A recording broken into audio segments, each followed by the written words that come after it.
All right, thank you for coming in. I will be your interviewer today, and I just have a list of technical questions for you that we can just run through today. Does that work? Perfect, that works for me. Awesome. Let's start with just general finance technicals. Can you walk me through how you go from revenue to free cash flow in the projections? Yeah, of course.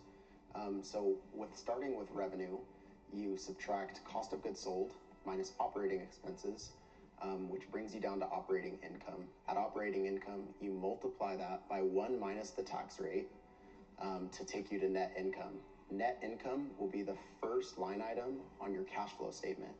You will add back depreciation and other non-cash expenses, and then you will subtract capital expenditures and changes in working capital.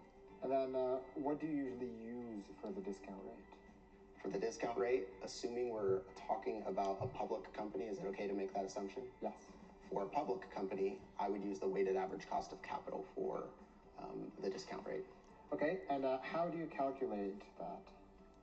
The equation to calculate the weighted average cost of capital, and I'll use WACC from here on forward, is the cost of equity times the percentage of equity plus the cost of debt times the percentage of debt times 1 minus the tax rate plus the cost of preferred stock times the percentage of preferred stock.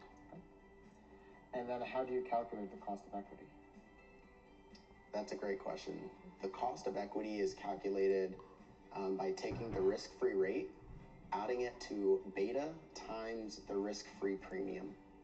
Okay. And let's say that you use the leveraged free cash flow rather than the unlevered free cash flow in your DCF. What would be the effect of doing so? The effect of doing so would calculate your cost of equity, and the free cash flows